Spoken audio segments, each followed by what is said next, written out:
The sickness should have killed you. Your body burned, your skin peeled, and your bones ached as the poison wormed its way through your veins. They left you for dead in the waste, another unlucky soul swallowed by the glue. But you didn't die. You were reborn. You remember the first time it happened. The first time that seething fury took hold, and your body twisted into something unrecognizable. The extra arm that clawed its way free from your ribs. The thickening skin that shattered blades. The raw, searing heat that crackled beneath your skin. They called you a freak, an abomination. But you never felt more alive. The strange energy didn't kill you. It made you stronger. And now, every time you fight, you feel it bubbling up again, threatening to consume you whole. Will you control it, shaping your mutations into weapons of protection? Or will you lose yourself to the sickness, burning so bright that nothing but ash remains?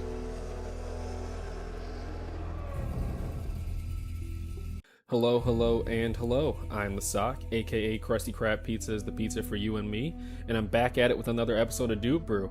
I'm very excited to showcase this since Barbarian is one of my favorite D&D classes. I've only played as a Barbarian once in a campaign, but only lasted for 3 sessions or something.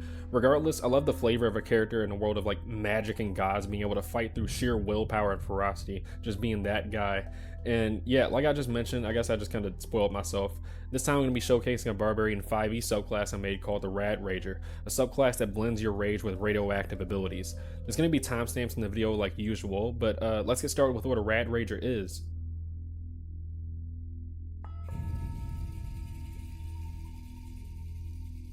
So, like I mentioned before, as a Rad-Rager, you were exposed to a chaotic energy that molded and changed your body forever, turning you into a walking nexus of the same energy source, pretty much like a living nuclear bomb. I'll get into it more at the end of the video, but it doesn't have to be radiation specifically. Any chaotic maelstrom of energy will do. All that matters is that it changed you mentally and physically forever. Your DNA shifts and mutates occasionally, and your character has to deal with the reality that they become something entirely different from what they were before. Villages may cast you out as a monster, mad scientists may hunt you in the name of research, but an unstable power lies within you, waiting to be unleashed, crackling beneath the surface. Aside from that, we'll go into further detail at the end of the video when we discuss how you can use the subclass to form your backstory in your campaign, but without any more delay in me talking on and on, let's go over the mechanical effects of the subclass.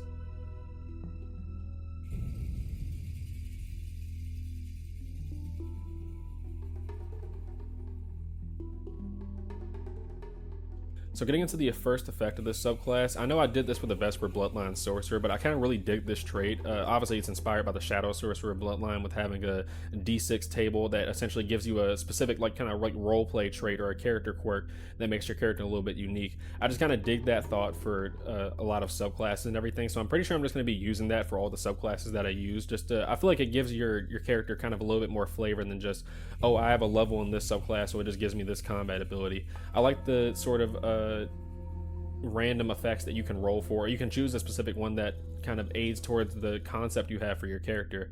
But like I said, I'm trying to try not to go into rants a whole much about it and stuff like that. We're going to get into, Rad-Rager characteristics. So you've been exposed to an unstable energy, whether from a cosmic event, a failed experiment, or a nuclear wasteland. When you rage, your body warps and mutates, granting you incredible, albeit terrifying abilities. You may roll for or pick on one of the following characteristics from the table below.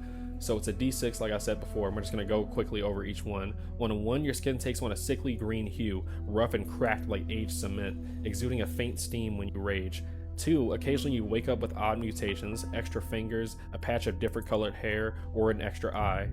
On a 3, you have an unusual appetite for substances others find strange and inedible, such as charcoal or metal shavings. On a 4, your body temperature is abnormally high, causing you to radiate warmth.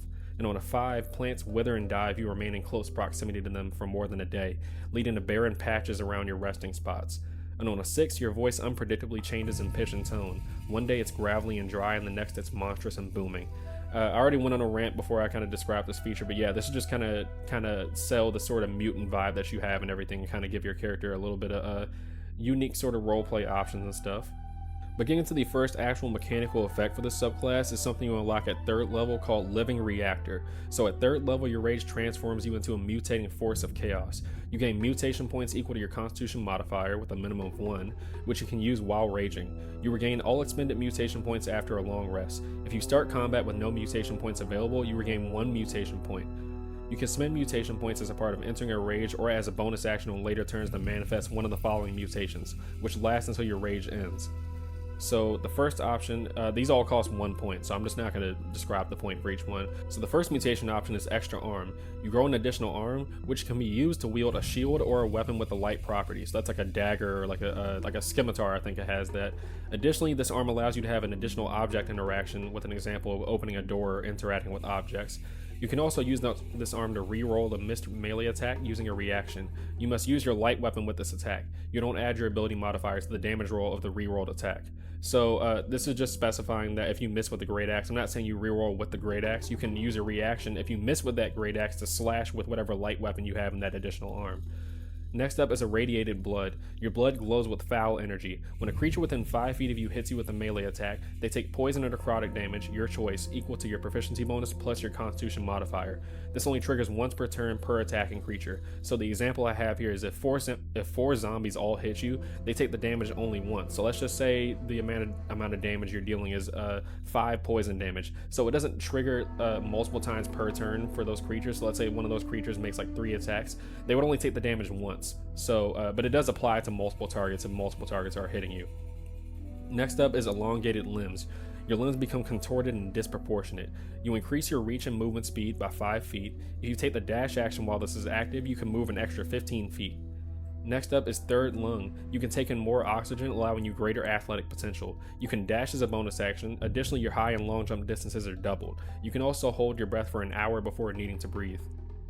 And the last option is Glowing Eyes. You can see in the darkness, including magical darkness, up to 60 feet. This also allows you to see invisible creatures within 60 feet as well.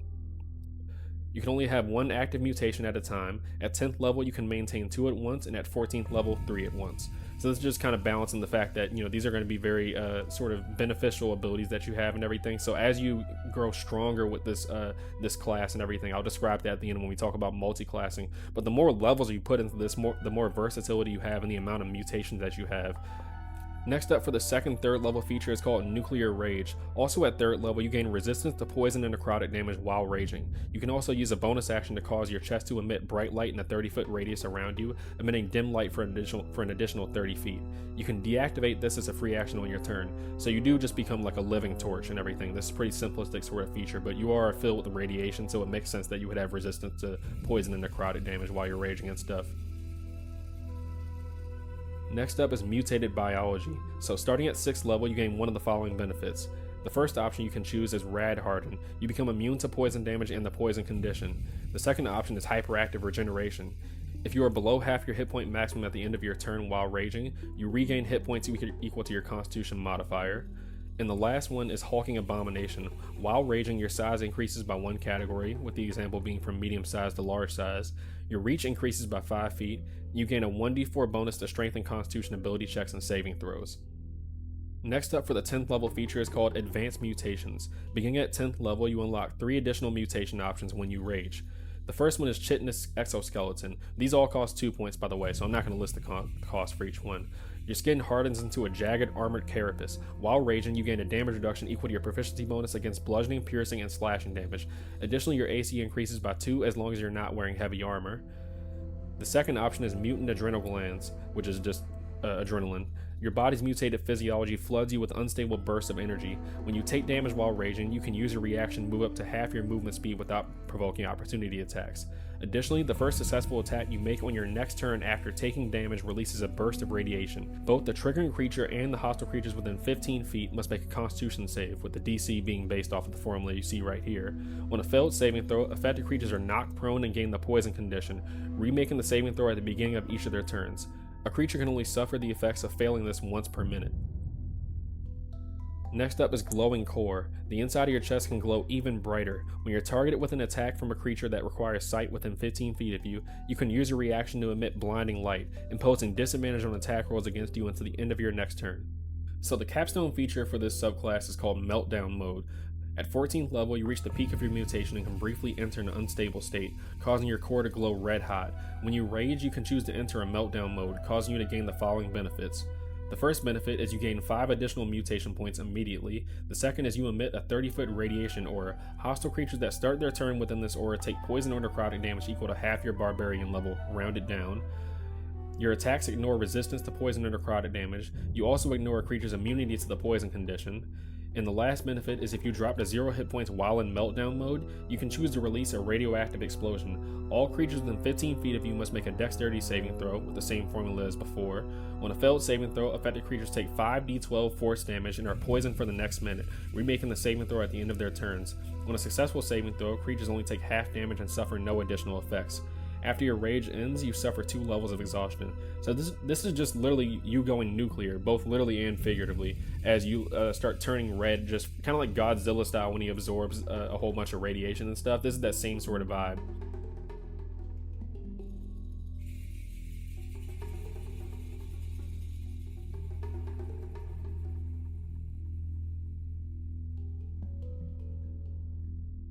So getting into how you can actually use this in your game, as far as mechanics though, like I mentioned before, this kind of works better if you go full barbarian and don't multi-class, as you get a lot more versatility with the mutations as you level up. You could, dip into some other classes and everything, but you're ultimately going to be hurting the amount of, or the full benefits of what you get with this subclass.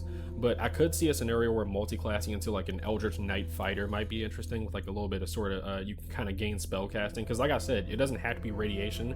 We'll delve into that more once I talk about the story stuff, but as far as mechanics go, it doesn't have to be radiation, so you could be connected to a nexus of magic, kind of like a more scientific version of a wild magic barbarian. But yeah, like I said, Eldritch Knight, you can kind of use the spells and like the innate magical or chaotic energy from within you to cast spells on stuff. I guess Monk could also have some unique combinations with this subclass. The elongated limbs would be a major buff to the movement that monks get and everything, as you also get like a increased jump distance, I think, from Monk as well. So you would quite literally be the Hulk with the ability to leap from like building to building essentially. And the last idea I can kind of think of, it's not the most optimal, but that's not usually the way I create characters. I think an artificer would be interesting to have as a scientist seeking to understand the energy that's within their body. And then occasionally, I said, like a Hulk sort of thing. So you could be a scientist on, while you're calm and stuff like that. But as soon as you start getting angry, you start morphing into something else. It's starting like limbs start to grow from your body, and kind of like a horrible mutation kind of takes shape within your body. But that kind of melds into the story aspect of how you can use this for your game. As far as story potential, you're a mutant reminiscent of the Hulk or the super mutants from the Fallout video game series, which offers plenty of themes of self-control, discrimination, and maybe even like self-acceptance, with you coming to terms with what you are.